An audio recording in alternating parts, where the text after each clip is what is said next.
Hello, my beautiful friend. Today I want to talk about post-PhD depression. Now, it's a big topic. I hope that I can give you some value from my own experience. But I want to say before I start that if this depression is affecting your life physically, if you're struggling to get through, then please seek out help right now. Don't even watch this video.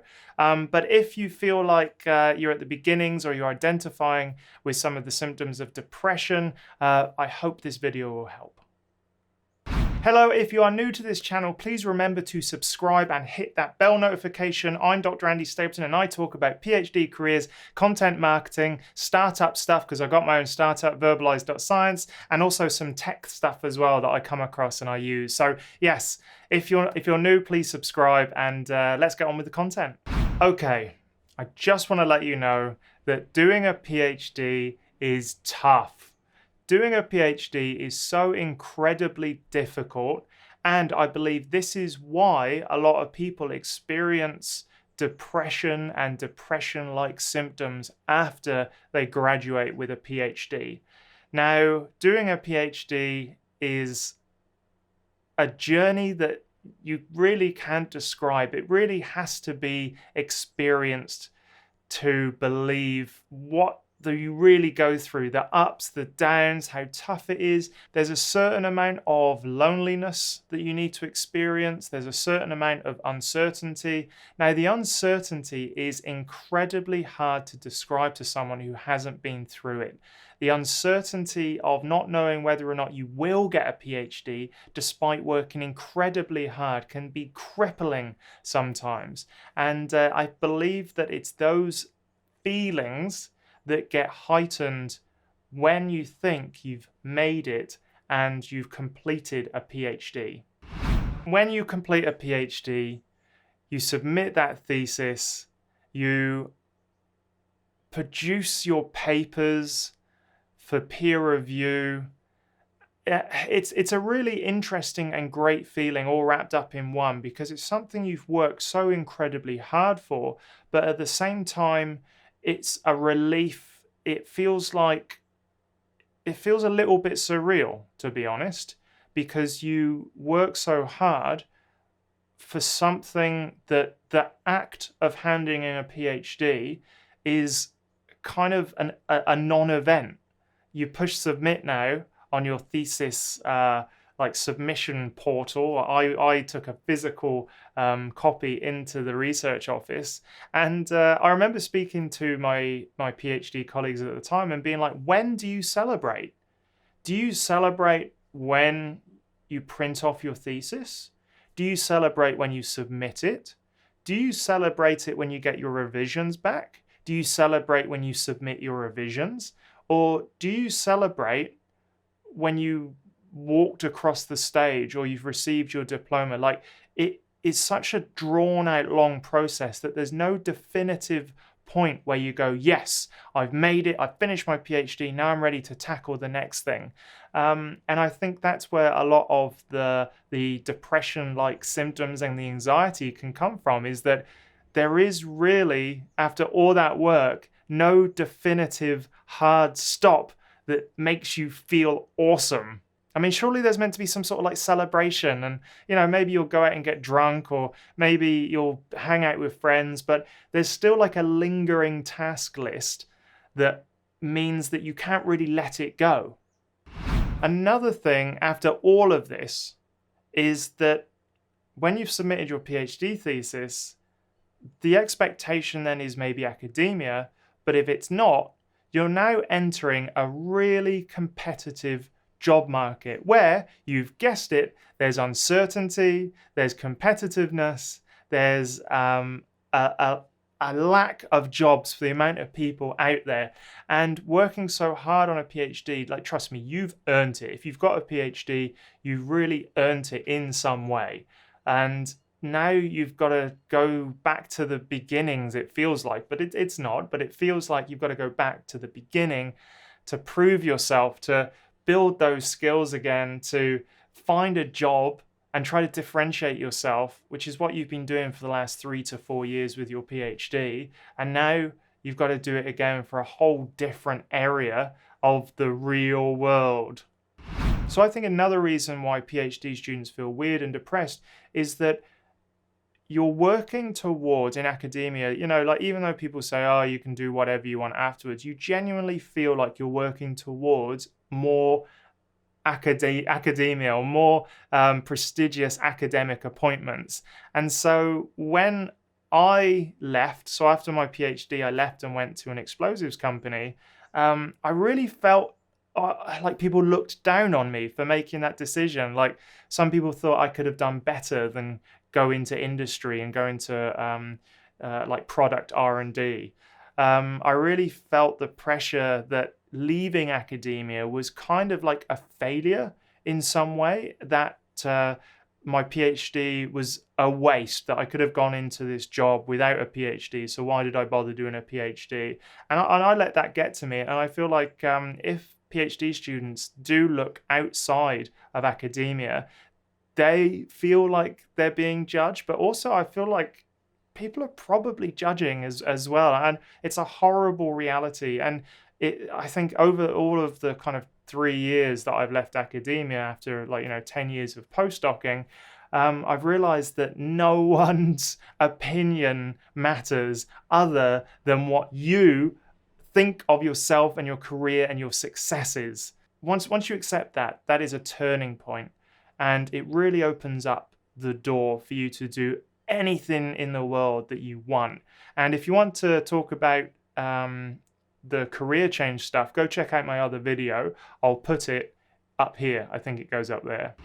Okay, so with all of this post-PhD depression, I really feel like it comes down to self-worth and self-identity.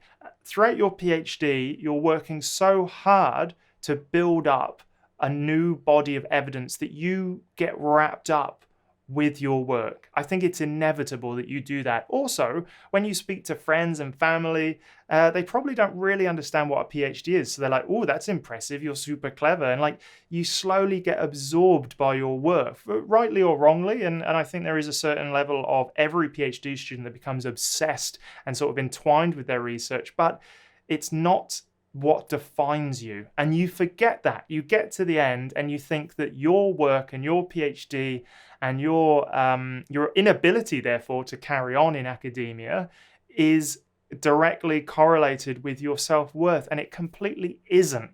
It isn't anything to do with that. And realizing that it's the next chapter of your life, realizing that, you've turned a new page, you're writing the next part, and that the skills that you bring across from your PhD into your new career and your new life are completely valuable, completely worth something, and that it doesn't just wipe out everything you've done in the past. I think that is a really freeing mindset to get into.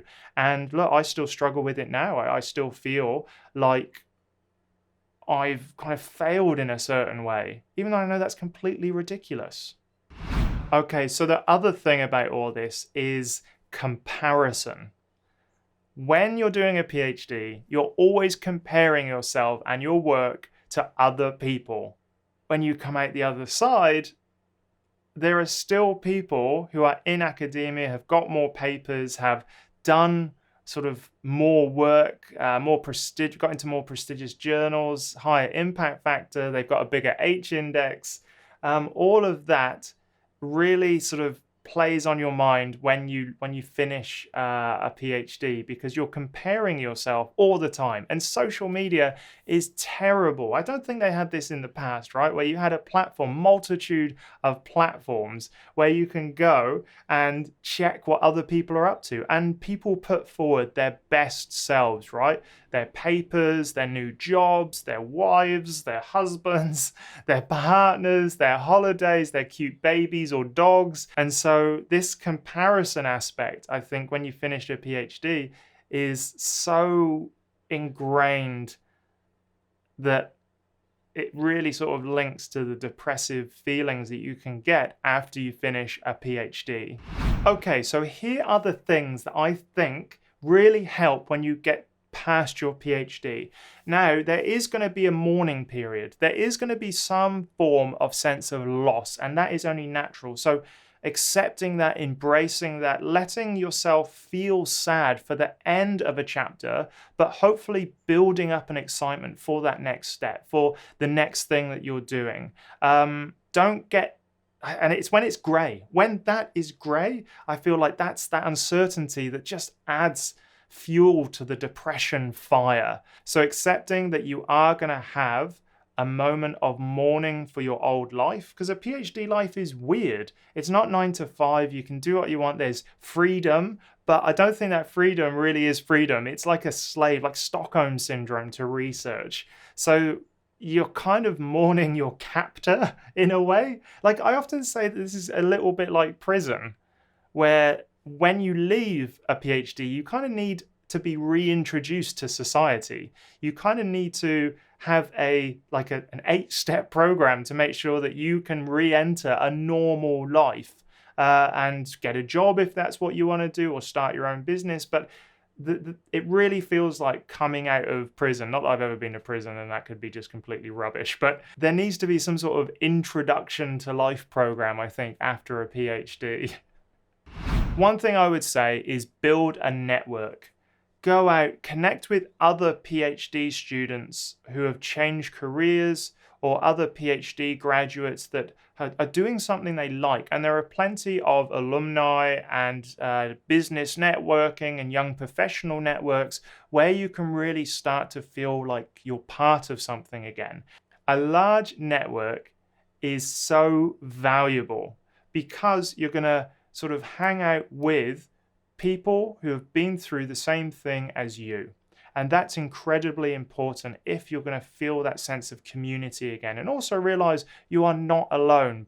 All of this really is about realizing that you are not alone and that you can get help. And there are people out there that can help guide you through the process of leaving academia and going into the new real world. One thing that really helped me as well is realizing that innovation exists everywhere. Science is a really brilliant method for working out the world, but innovation exists everywhere.